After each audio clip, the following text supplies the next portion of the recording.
Okay, so the first question, and we'll start down at this end. How will you reduce the cost of education and make the budget process transparent? Well, let's look at the budget this year. The budget this year stands at about $329 million. That's a lot of taxpayer money. So where would I cut? Because I think we do need to make some cuts. So this is where I look. I look at textbook expenditures. That stands at roughly about $4 million. Most of our students, almost all of our students now, have access to laptops. They're accessing their textbooks online. They're accessing their work online.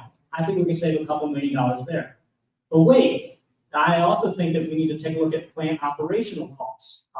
So that means your maintenance, your utilities. When school's not in session, I think we should try to save money there. On the question of transparency, in the budget this year, there is a category that's just labeled as other. It doesn't list any of the expenditures out like they do in the rest of the budget. I think you should know how your tax dollars are being spent.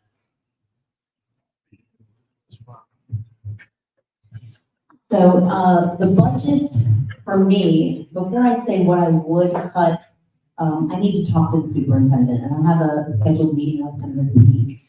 I've gone to some meetings and I've seen the areas, and before I had no prior knowledge of what the school system did with the money. But I have seen some things now since attending meetings, but I really need to sit down with him. I know that he has the information that shows what is working and what isn't working. In order to make that decision again, I would need to see exactly where the money is going first and then decide what we can get rid of. And how will you work to lower suspension rates? And as a school board member, what action could you take to lower and reduce violence in the classroom? So we'll start with you. So I don't know that this will be very popular when I say it, but honestly, it starts with parents. I mean, it just does. When I was growing up, my mother told me and my father before I left for school, I better not get a call home. You represent this family, you be on your best behavior, or there was consequences. And so I don't think there's a lot of consequence anymore. I don't know what the reason is. It's multiple things, but I think that number one, that's where it starts. The kids need to know there's a consequence waiting for them. Administrators' hands are tied. I was in the public school, I only left 3 years ago. If there was a disruption in the class and it was a pretty bad disruption, I would meet with the administrator later and they would say, listen, we have to keep our numbers of incidents down. We have numbers, we have quotas. We're going to be in some sort of consequence we'll have for our school if we have a certain number of suspensions. And so the student would come right back in the classroom. So again, we shouldn't have quotas. We shouldn't have these things on the schools telling them you can't have a certain amount of Okay. So let's talk a little bit about suspensions. If I told you that Spring Ridge Middle School had 500 suspensions last year, would you say we have a behavioral problem? I think the real answer here is if you're getting suspended multiple times for multiple fights, for multiple disruptions, I don't think it's appropriate for you to be placed back into the classroom. We need an alternative schedule for these children. Maybe that looks like virtual school. I know I don't like virtual school that much, but look, I don't think that these students should be allowed back into the classroom so that they can take away from the students that really want to learn, the teachers that are really out there working hard, and it's unfair to students. Round 2 feet. Okay, next question. Do you and will you support a reporting mechanism maintained by the school system that reports any incident in our school that results in an emergency response from police, fire, rescue, including any drug overdose?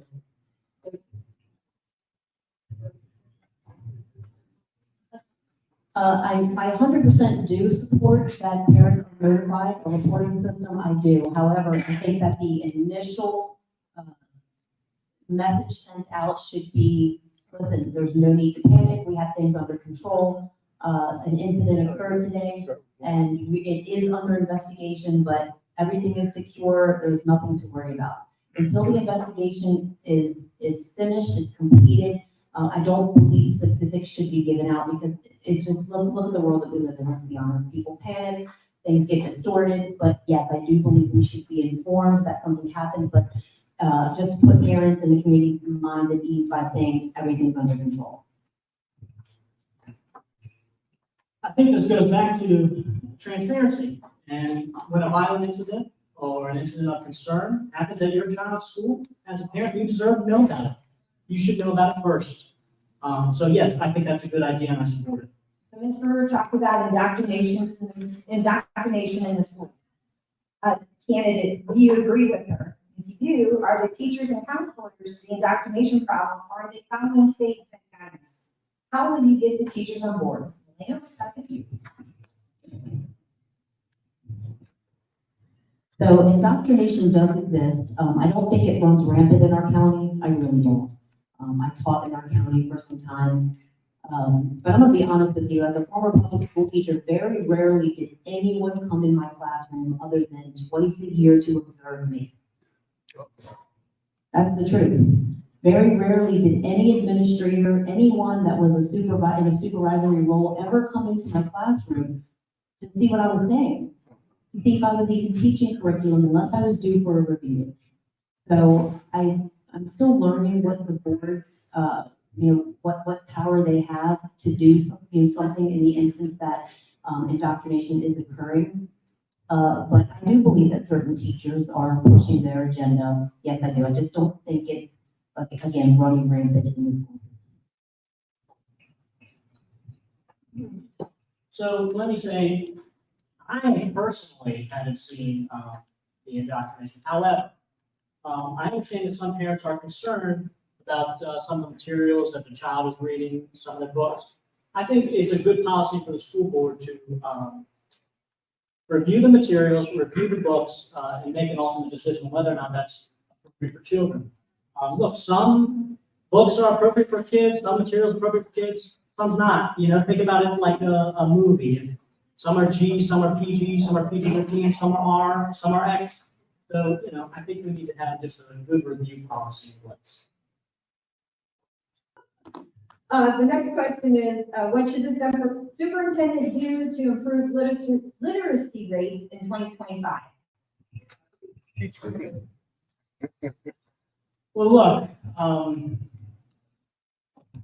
only 8% of elementary school kids at Lincoln Park Elementary were able to read. I think that's unacceptable. So I don't think we should be dumbing down our standards. We need to make sure that there's para-educators in every classroom to help our teachers be able to actually teach, get children able to read, do mathematics, because these are all things that they're going to really need in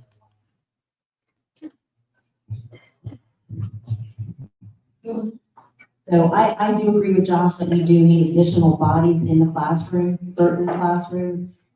I was co-teaching in the public schools, so some of the subjects I had co-teacher, it was great because we were able to break students up into groups. And we knew already based on test scores where the need is, where the greatest need was in the class.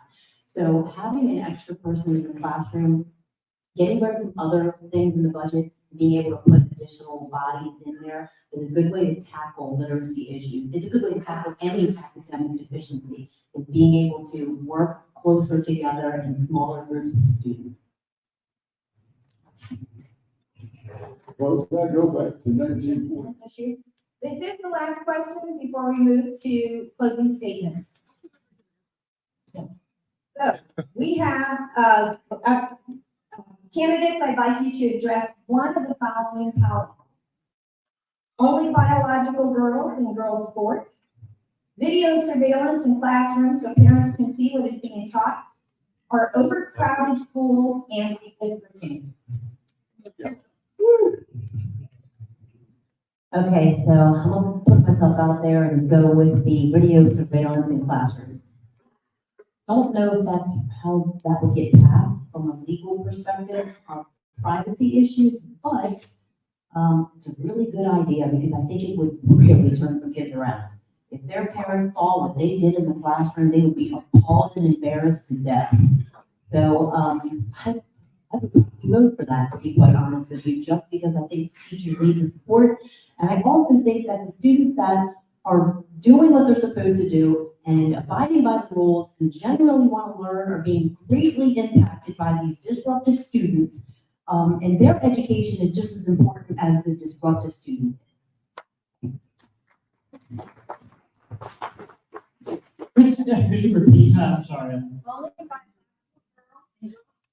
video surveillance in classrooms, the parents can see what is being taught, overcrowded schools and redistricting. Let's go with overcrowded schools and redistricting. Look, enrollment in St. Mary's County Public Schools is actually down.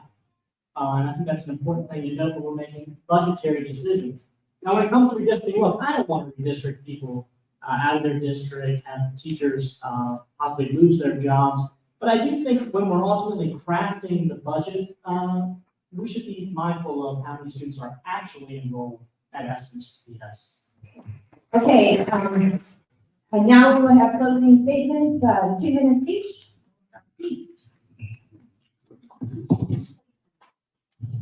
Okay, so I wrote a couple things down because I forget every time I get in the car and think, oh my gosh, I have to say. So listen, I have a vested interest in the public school system in St. Mary's. I have a son out of my group of kids still attending. So my interest lies because I have a son, I have grandchildren getting ready to come up. So my interest lies there. Been in the school system from the oldest of my kids to the youngest for 22 consecutive years. So very knowledgeable in communication and things of that sort. I'm also very active at ChopsCon, volunteering, running concessions and things like that. I just want to say, in ending my closing statement, is this is a job. To be on the board is a job. And when you're looking for someone to fill a position in any job, if you're a boss, supervisor, you are going to be looking for the best candidate. You're looking at resumes, you're looking for experience. You haven't met the person yet. You haven't called them in for an interview, but you are looking for the qualifications. And I have every qualification that it would take. You need to have an educator on the board. We have a student member already on the board. That student member gives us a fresh perspective. Okay, but I'm educating now. I'm educated prior, I'm educating at the college level now, and I'm getting students who haven't yet graduated, some have, but some are still in the public school system. They are dual enrolled, and they're coming into my course. I think it's imperative to have an educator on the board. Well, first off, thank you again to the Republican Club, the Tap House. Also, Jim Davis is an educator on the board, and he's done a good job. But look, I think how I want to end this is, I have some prepared remarks, but I think I'm just going to shoot from the hip, talk from the heart for a minute, about some of the people I've met while I've been campaigning. I got to actually re-engage with one of my elementary school teachers. She's awesome. She's still teaching at Mechanicsville Elementary, and she does an awesome job. She told me, though, she said, you know, it's gotten a little rough here.